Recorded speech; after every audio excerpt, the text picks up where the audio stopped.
feel free to rest. I'm a light sleeper. If I hear anything in the vicinity, I'll investigate it for you. If I treat people kindly, they call me an adeptus. And if I put them in their place, they call me a witch. The one thing you'll never hear them call me is human. They all seem to agree that I'm fundamentally different from them. I have no use for the wealth that ordinary people desire. But in the hands of Lady Ningguang, wealth becomes a means of solving complex issues of the kind that no weapons could ever hope to resolve. She understands the unwritten rules of human society. She knows what's in people's hearts. Master once told me that even the Adepti aren't able to achieve this. I hold her and her work in high regard. I find I don't need to worry about etiquette with her, and unlike with some people, I don't need to rely on nonverbal cues to discern the true meaning of what she's saying. That makes me a lot more comfortable. The only problem is... oh, well, there are too many people around her all the time, and I heard there's also many crew members on her ship. I need you to go with me. It's the only way I can cope with so many people. Yun Jin performs... it's called Liu opera, isn't it? I like this particular type of social interaction. You can get to know about the other person's background without having to actually interact with them one-on-one. If she ever includes your story in one of her performances, I'm sure the result will end up being quite incredible. I'm looking forward to it. I've heard many stories about her from my master. She's really quite different from how I originally imagined her. But don't worry, I'll be keeping this to myself. Speaking of Ganyu, her work in Liu Harbor is unbelievably busy. It seems that there is a price to pay for those who want to integrate into the mortal world. It's hard for me to believe that I still have living relatives in this world. If he has any difficulties with his training, I am more than willing to help enlighten him. However, he will need to meet me alone in the mountains.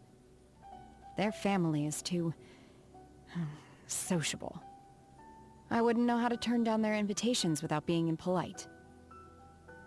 I've seen him lean over to you and whisper things in your ear. If he dares threaten you, I will make sure he... You mean it's just an in-joke between friends? Genuinely? That gentleman claims to be immortal, yet is very familiar with my master, who is an adeptus. Master once said, if you see him drinking on a stone stool in front of my abode, do not disturb him. Let him sit quietly for a while. And that's precisely what I did. The quality of his medicinal herbs is as good as it gets. He is also easygoing and considerate of others. By comparison, the little snake on his neck has no filter at all. Don't worry. I didn't lift a finger against it. I won't go as far as getting into a quarrel with a snake. I often see her wandering in the woods singing strange songs. Actually, I must have heard all of her songs several times each by now. I'm used to her singing, but I still find it strange. That being said, I don't hate it either. My first impression of him was that he's not one to smile. After meeting him again more recently, however, he's still as reserved as ever, but he seems a lot more relaxed now. Maybe he met someone special. I am the apprentice of multiple Adepti, and have trained alongside them. After a certain point, however, they stopped teaching me new techniques, and started focusing on how to control my intense homicidal urges. Oh, don't be nervous. Yes, craters have been left in the ground, and giant trees have been uprooted. But these things only ever happen in the mountains, far away from civilization. And certainly have never affected innocent lives. Besides, I can control myself now.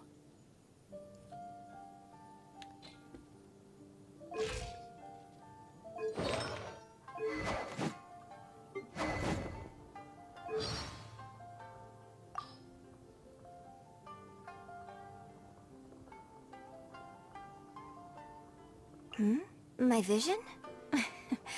I suppose the Lord of Geo must be a fan of the opera. Perhaps the old man was so delighted with my performance that he decided to grant me a vision. The elders of the troupe are always harping on about rock and roll being a bad influence. Needless to say, they never approve of me going to see Xinyan's shows. It's for your own good, they say. All it's really about is their inability to accept anything new. Whatever, those old fogies can't tell me what to do.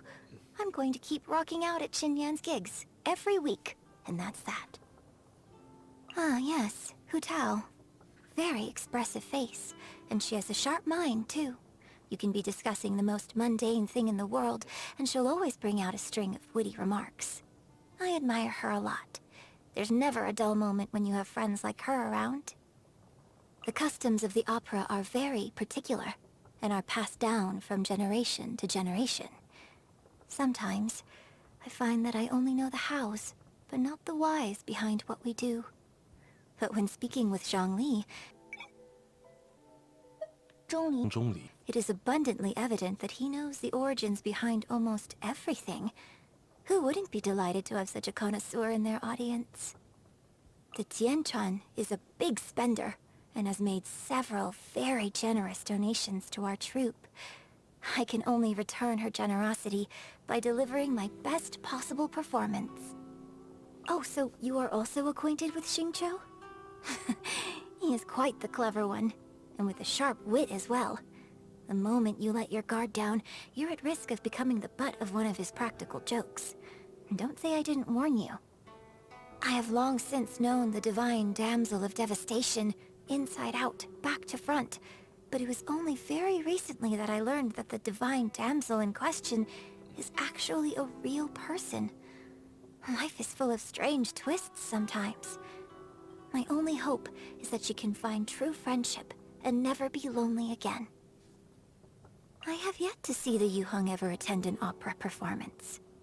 Now that I think about it, whenever I happen to see her out on the street, she always seems to be in a great hurry. Kaidahara Kazuha is among the many outlanders who enjoy Liyue opera. Whether it's an orchestral section or a percussive piece, he always sits there and listens quietly. Talk about great manners. At the start of my opera career, I have to say I did let the standing ovations from our audiences go to my head a little. It wasn't long before I developed a captious attitude. If I didn't like the script, or if the stage was too small, or if I thought there weren't enough people in the audience, I would refuse to perform. Looking back now, it was all terribly arrogant of me. My goodness. I shall never let myself become so vain again.